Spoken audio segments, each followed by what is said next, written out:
Hello students, I am Ashish De. I am taking one of your subject digital signal processing.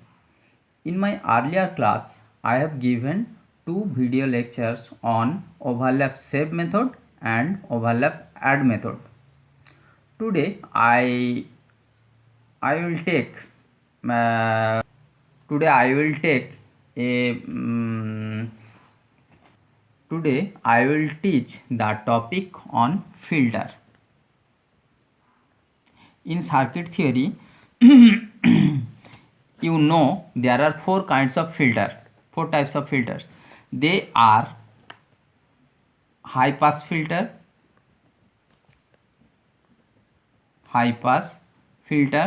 now the frequency response of a high pass filter looks like this. The frequency response curve of a high pass filter looks like this. This is for ideal case, right? So this is the value 1, the value is 1. Suppose this is h j omega. Okay, that means this is the Fourier transform of impulse response of the filter. Okay, and in this side omega. Why capital omega? Because this is considered in continuous time domain. Okay, so this is the ideal response curve of a high pass filter, and this frequency is known as what? Omega c is what? This is cutoff frequency, right? Now in practical case, the response curve is we obtain like this. Okay, so there are some attenuation. Suppose the ideal curve is shown by dotted line, then the ideal portion will be this. Okay, so suppose this is the ideal curve. Okay, the value is 1. This is a j omega, that is the Fourier transform of the impulse response of the filter, right? So dotted line is shown, the ideal curve is shown by the dotted line. Okay, so there are some attenuation in this portion. Okay, here is also there are some magnitude in this portion. Okay, so this is the practical curve of a high pass filter. Okay, now there is another filter, that is low pass filter.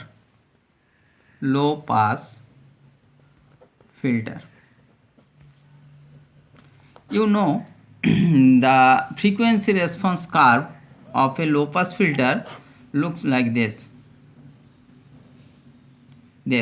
Okay, the value is 1. Here is h of j omega, and here is omega, and this is the cutoff frequency, right? So this is the ideal curve. Here is also for practical case, the frequency response curve looks like this for low pass filter, right? So this is the frequency response curve. Here is omega, right? And suppose the ideal curve is shown by the dotted line, then it looks like this. Okay, here is also some attenuation in the frequency response curve, and here is some value of the magnitude. Okay, what is the magnitude? That is h of j omega. Now what is h of j omega? This is Fourier transform of the impulse response of the filter, right? And here is the cutoff frequency, that is omega c, indicated by omega c. Now another type of filter, that is called band pass filter. So as we know, band pass filter has two cutoff frequency.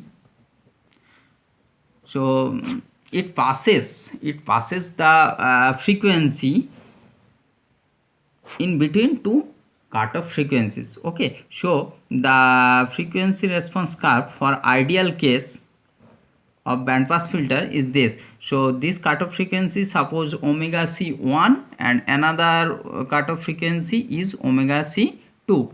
Here is omega and the magnitude is Hj omega, mod of Hj omega, because it is the magnitude, so mod has to be considered here.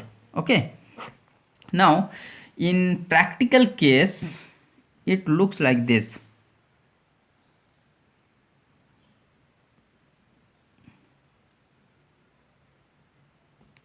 right? Here is omega and the magnitude is mod of Hj omega. Okay, and for ideal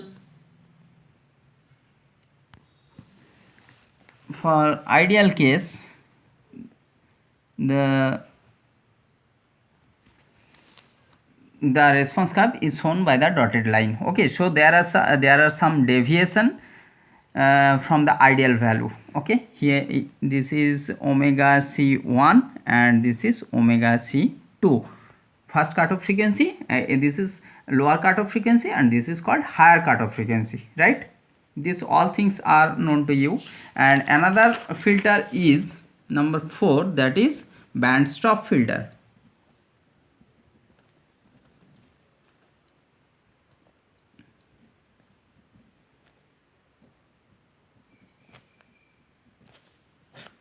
Band stop filter, right? Or band reject filter. Now the this filter passes all the frequencies except the frequencies ranges between omega c1 and omega c2. So there are two cutoff frequency, omega c1 and omega c2. It does not pass the frequency in between omega c1 and omega c2, right? And the magnitude of the impulse response, Fourier transform of impulse response is h of j omega, capital H of j omega, mod of capital H of j omega, right? Now in practical case this response looks like this.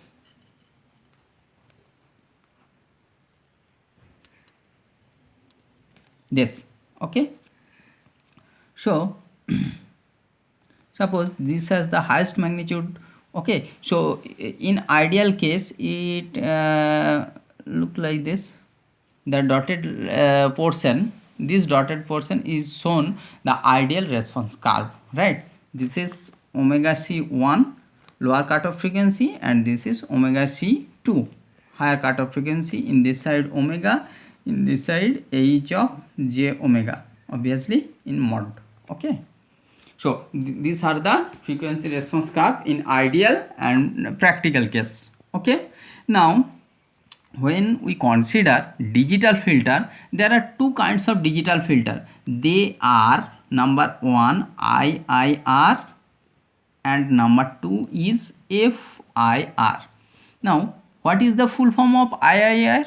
You know that IIR, it indicates infinite impulse response filter. Again FIR represents finite impulse response filter. From the name obviously you know what is IIR filter. If the impulse response of the filter is in infinite duration, then the filter is called infinite impulse response filter. If the impulse response of the filter is in finite duration, then it is called finite impulse response filter. Okay, now there are two kinds of filter that are basically used for digital filter design. They are Butterworth filter, Butterworth, spelling is Butterworth, Butterworth filter, and number 2 is Chebyshev filter. So spelling is Chebyshev, Chebyshev filter. So there are two types of filter for designing digital filters. Okay, they are Butterworth filter and Chebyshev filter. Now let us study about Butterworth filter. So number 1 is Butterworth filter.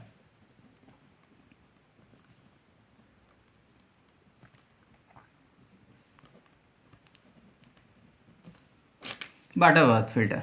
Okay.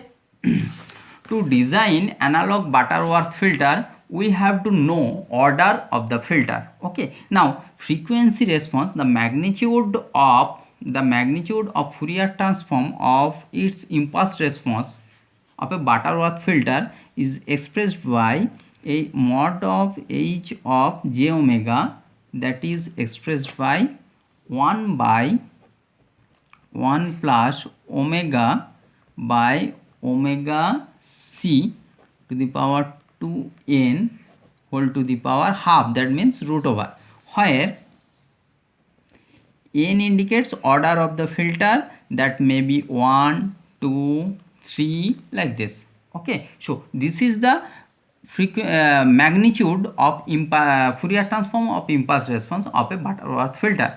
Okay, so this is standard specification.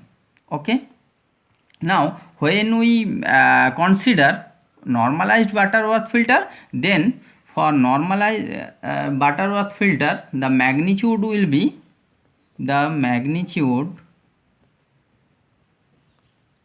for normalized Butterworth filter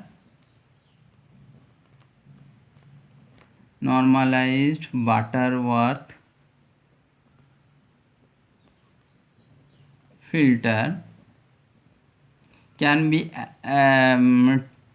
be expressed by taking omega c equal to 1 radian per second. Okay, so when we put here omega c is equal to 1 radian per second, then it becomes normalized Butterworth filter, right? So then the magnitude becomes 1 by root over of 1 plus omega to the power 2n. So this is the magnitude of normalized Butterworth filter, where n order of the filter has maybe any value 1, 2, 3 like this way. Okay.